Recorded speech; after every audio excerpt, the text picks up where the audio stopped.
नमस्कार मंडळी, 90.4 green FM तुम्ही ट्यून केलेला आहे. मंडळी, मेधा बोलतेय आणि आज मी तुम्हाला अशा एका व्यक्तीची भेट घडवून आणणार आहे, तिच्याशी गप्पा मारणार आहे, ज्या गप्पामधून तुम्हाला खूप सारी इन्स्पिरेशन मिळू शकते. मंडळी, जेव्हा आपण आपलं करिअरचं ध्येय ठरवतो आणि असं म्हणतात ना की आपलं ध्येय नेहमीच उच्च असावं आणि लो एम इज क्राईम असंही म्हटलं जातं, तर नेहमीच असं उच्च ध्येय ठेवलं आणि ते ध्येय प्राप्त करण्यासाठी आपण खूप सारे प्रयत्न करत राहिलो तर ते ध्येय आपल्याला नक्की मिळतं आणि मगच आपला पुढचा जो प्रवास आहे आयुष्याचा तो मनासारखा घडून यायला एक सुरुवात होते असं म्हणायला हरकत नाही. मंडळी, भारतीय लष्करात इंडियन मिलिटरी अकॅडमीमध्ये मागच्या 93 वर्षात पहिल्यांदा हे इतिहासाचं सुवर्णपान लिहिलं गेलंय असं म्हणायला हरकत नाही. मंडळी, संपूर्ण जगामध्ये एक लखलखता तारा आपल्याला सगळ्यांना दिसतोय आणि तो आहे आपल्या इंडियन मिलिटरी अकॅडमीमध्ये नाव कमावलेली सई जाधव. आणि प्रत्यक्ष सई जाधव यांच्याशी मी आज खूप मनमोकळ्या गप्पा मारणार आहे. आपल्या सांगलीपासून जवळच असणारं कोल्हापूर जिल्ह्यामधलं जयसिंगपूर हे गाव आणि तिथे लहानाची मोठी झालेली शालेय शिक्षण झालेली सई जाधव आज त्यांनी हा इतिहास घडवलाय आणि तो म्हणजे त्या बनल्या आहेत पहिली महिला लेफ्टनंट. खरं तर त्यांचे वडील मेजर संदीप जाधव हे तर आपल्या देशसेवेमध्ये माहीर आहेतच, पण त्यांच्या घरात जन्मलेलं हे छोटंसं बाळ कसं वाढलं आणि हे सोनेरी पान लिहिलं गेलंय, तर हे सगळं घडलं कसं आपण ऐकूया त्यांच्याचकडून. नमस्कार सई. सगळ्यात पहिल्यांदा ग्रीन एफएमच्या वतीनं आणि माझ्या वतीनं खूप मनापासून अभिनंदन. आणि हे अभिनंदन कितीही प्रकारे केलं तरी कमी पडणार आहे, कारण तुम्ही जे कर्तृत्व मिळवलेलं आहे तर त्याच्या पुढे संपूर्ण जगानं तुम्हाला सलाम ठोकलेला आहे आणि विशेषतः सगळ्या तमाम भारतीय स्त्रियांची मान खूप उंचावलेली आहे आणि आपण मराठी आहोत तर आमच्या मराठी महिलांची मान पण खूप उंचावलेली आहे. त्याबद्दल पुन्हा एकदा त्रिवार अभिनंदन. धन्यवाद. सगळ्यात पहिल्यांदा मी असं विचारेन की वडील मेजर संदीप जाधव यांचं निरीक्षण करत तुम्ही वाढलात आणि तुमचं पहिलं शिक्षण बहुतेक जयसिंगपूरमध्ये झालं, हो ना? हो. कुठे झालं हे शिक्षण? माझं प्राथमिक शिक्षण ऍक्च्युली मालू स्कूलमध्ये झालंय, ते जयसिंगपूरमध्येच आहे. मी 1ली ते 5वी तिथे शिकलीये आणि नंतर वडिलांच्या ट्रान्सफर्समुळे मी वेगवेगळ्या ठिकाणी म्हणजे अंदमान निकोबार, कोयंबतूर, बेळगाव अशा ठिकाणी मी शिक्षण घेतलेलं आहे. अच्छा, आता तुमचं ग्रॅज्युएशन कम्प्लीट होऊन तुम्ही MBA सुद्धा करताय असं आम्ही ऐकलं. हो, मी आता डिस्टन्स लर्निंग थ्रू MBA करते. आता माझं फर्स्ट इयर चालू आहे MBAचं.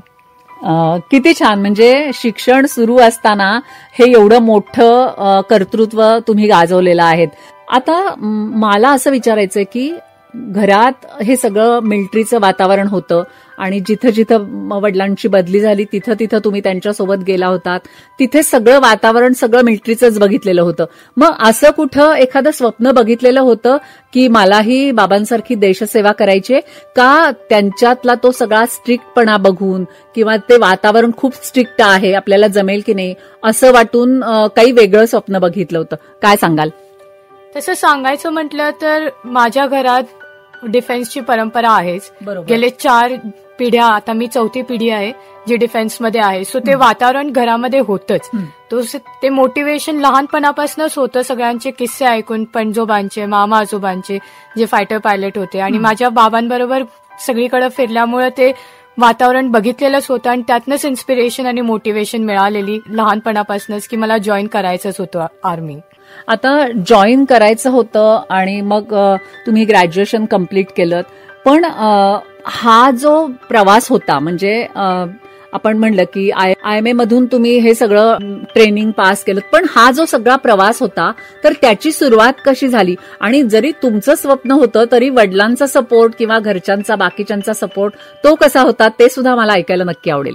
माझे घरातले ह्या फील्डसाठी पहिल्यापासूनच खूप सपोर्टिव्ह होते आणि त्यासाठी मी ग्रॅज्युएशन नंतर एंट्रन्स एक्झाम्स दिल्या. सो टेरिटोरियल आर्मीची एक एंट्रन्स एक्झाम होती जी मी डिसेंबर 2023 मध्ये दिली होती आणि ती पास झाल्यानंतर मग आमचा सर्व्हिस सिलेक्शन बोर्डचा एक इंटरव्ह्यू असतो, SSB इंटरव्ह्यू. तो इंटरव्ह्यू दिल्यानंतर मी त्यात पण सिलेक्ट झाले आणि मग आम्ही मेडिकलसाठी 3 मुली सिलेक्ट झालेलो. पण luckily there was only 1 vacancy. So women vacancy फक्त एकच होती आणि त्यामध्ये मेरिटमध्ये माझं टॉप असल्यामुळं मी त्यामध्ये बसून गेले आणि मी IIM मध्ये ट्रेनिंगसाठी पुढे निघून गेले. कसलं मस्त ना, म्हणजे एखादं स्वप्न पाहिलेलं आणि ते प्रत्यक्षात उतरलं यासारखं सुख आनंद दुसरा नसतो, तुम्हालाही नाही आणि घरच्यांनाही नाही असं म्हणायला हरकत नाही. पण आता हा SSB इंटरव्ह्यू असेल किंवा पहिला जो एंट्रन्स एक्झाम असेल तर ते देताना त्यासाठी नेमकी काय काय तयारी करावी लागते? मी हे का विचारते तर आपल्याला ऐकणाऱ्या अनेक तरुणी असतात, त्यांना करायचं असतं हे सगळं की देशसेवेसाठी मला काहीतरी करायचंय, पण तो पाथ माहिती नसतो किंवा त्यांना सांगणारं नेमकं कुणी नसतं. तर अशांसाठी तुम्ही काही सांगू शकाल? हो, ऍक्च्युली डिफेन्समध्ये जाण्यासाठी भरपूर एंट्रीज आहेत. म्हणजे NDA थ्रू एंट्री जाऊ शकते, ACC, टेरिटोरियल आर्मी, त्याच्यानंतर लॉ केल्यानंतरही तुम्ही जाऊ शकता. सो अशा भरपूर एंट्रीज आहेत आणि त्या सगळ्यांच्या एंट्रन्स एक्झाम्स असतात. सो मी त्या एंट्रन्स एक्झामसाठी प्रिपरेशन करतच होते आणि मी CDS, AFCAT, टेरिटोरियल आर्मी या सगळ्यांच्या एंट्रन्स एक्झाम्स दिल्या होत्या. सो या एक्झाम्स थ्रू तुम्ही पुढे जाऊ शकता. रिटन एक्झाम झाल्यानंतर SSB साठी मी कोचिंगही घेतलं होतं आणि ते कोचिंग मला खूप उपयोगी ठरलं.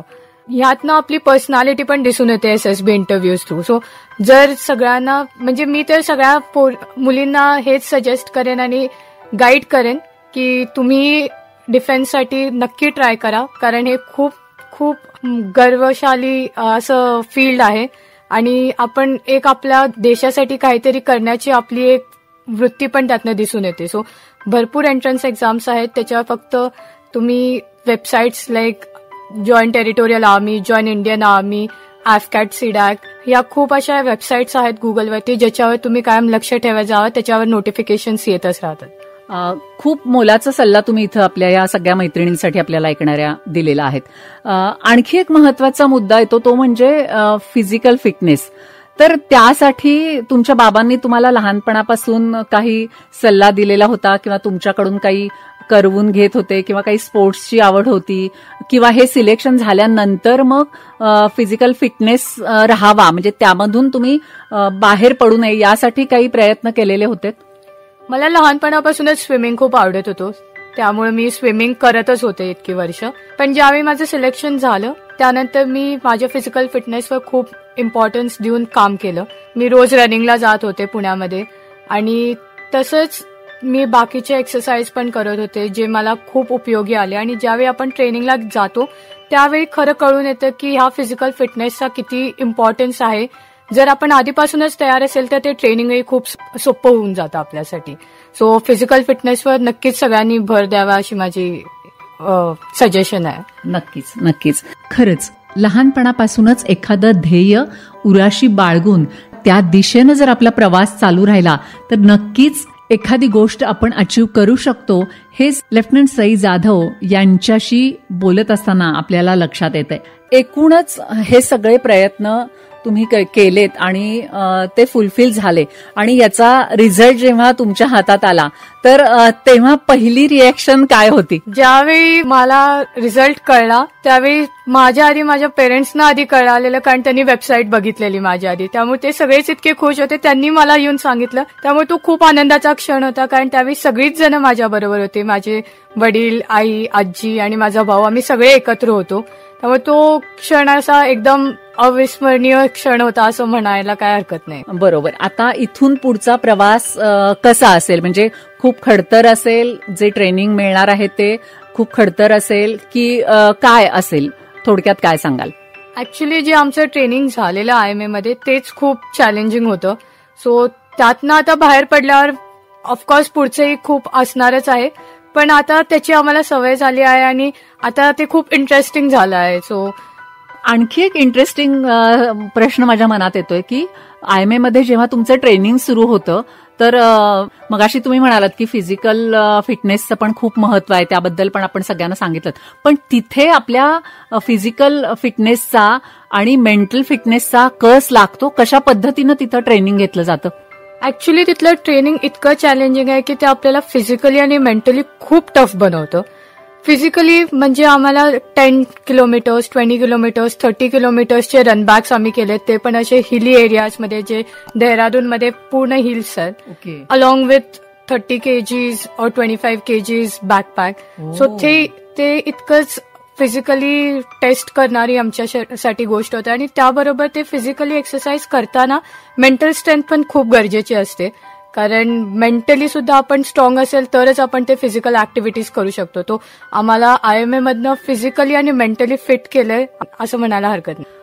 फिजिकली फिट आपण होऊ शकतो प्रयत्नांनी किंवा तिथल्या या ट्रेनिंगने, पण मेंटल फिटनेस फार महत्वाचा आहे सैन्य दलासाठी. तर तो व्हावा म्हणून तिथे नेमकं काही वेगळ्या पद्धतीनं ट्रेनिंग दिलं जातं की तुम्ही आतून पहिल्यांदा थोडेसे सगळे कॅन्डिडेट तयार होता? कशा पद्धतीचा असतो हा मेंटल फिटनेसचा हा सगळा प्रवास? तिथला ट्रेनिंग प्रोग्रामच इतकं पॅक आणि शेड्युल्ड असा केला गेला आहे ना की आम्हाला वेळच मिळत नाही कुठल्या दुसऱ्या गोष्टींसाठी. सो ते मेंटली आपल्याला टेस्ट आणि चॅलेंज करत राहतात प्रत्येक ऍक्टिव्हिटीमध्ये. आता आमची सकाळची PT असू दे किंवा वेपन ट्रेनिंगचे क्लासेस असू देत किंवा गेम्स पिरियड, स्टडी पिरियड, आम्हाला दिवसभर इतकं गुंतवून ठेवलं जातं की ते मेंटली आपल्याला टेस्ट करत बघत राहतात की जरी तुम्हाला वेळ मिळत नसला, जरी सगळ्या गोष्टी तुमच्यावर पडल्या, तरी तुम्ही ते कसं हँडल करता. आणि हे त्यांच्या रुटीन आणि शेड्यूलच त्यांनी तसं केलंय ज्यानं आमचा मेंटल फिटनेस खूप चांगला झालाय. असा आपला मेंटल फिटनेस राहायला पाहिजे यासाठी या सगळ्या ट्रेनिंग पूर्वी काही अर्थात बाबा या फील्डमध्ये असल्यामुळे त्यांनी काही अशा टिप्स वगैरे दिलेल्या होत्या? टिप्स म्हणजे त्यांनी हेच सांगितलं होतं की कायम शांत राहून काम आणि पेशन्सनं काम घ्यावं, कारण सगळ्या गोष्टी एका वेळेत होऊ शकत नाहीत. पेशन्स इज द की, आणि तेच मी डोक्यात ठेवलं होतं आणि तोच शांत आणि पेशन्स ठेवून मी ट्रेनिंग करत राहिले आणि ते मला खूप कामी आलं. खरंच म्हणजे हे सगळं ऐकल्यावर एक गोष्ट लक्षात येते की आपण मेंटली आणि फिजिकली फिट असू तर मिलिटरी सारख्या इतक्या देशसेवेसाठी समर्पित असणाऱ्या या संस्थेमध्ये सुद्धा आपण जाऊ शकतो, देशसेवा करू शकतो. आणि अगदी आपल्याला तिथपर्यंत जाता नाही आलं काही कारणामुळे तरी नॉर्मल लाईफ जगताना सुद्धा आपल्याला आपण मेंटल पीस आपला साधला तर नक्कीच त्याचा उपयोग, आपलं साधं नागरी जीवन जगताना सुद्धा आपल्याला त्याचा उपयोग होतो. खरंच तुम्ही तुमचे हे अनुभव सांगताय ना, तर हे ऐकणाऱ्या आमच्या सगळ्या मैत्रिणींना, स्पेशली मुलींना तर खूप इन्स्पिरेशन देणाऱ्या आहेत. जाता जाता एक संदेश म्हणून आपल्याला तुम्ही काय सांगाल सगळ्यांना? मी हेच म्हणेन की सगळ्यांनी जे काही फील्डमध्ये त्यांनी करतील त्यामध्ये त्यांनी कन्सिस्टन्सी ठेवावी आणि देश सेवा करण्यासाठी आर्मी किंवा मिलिटरी जॉईन करायला पाहिजे. हेच प्रत्येकाचं स्वप्न असतं, पण ते साकार होईल का नाही हे माहित नाही. पण प्रत्येक माणसानं सिव्हिल लाईफमध्ये तरी ऑनेस्टी आणि डिसिप्लिननं आपलं आपलं काम करत राहिले तर तीच खूप मोठी देशसेवा आहे आणि हेच मी सांगू इच्छिते. Thank you very much. आणि पुन्हा एकदा तुमचं खूप खूप मनापासून अभिनंदन. Thank you so much.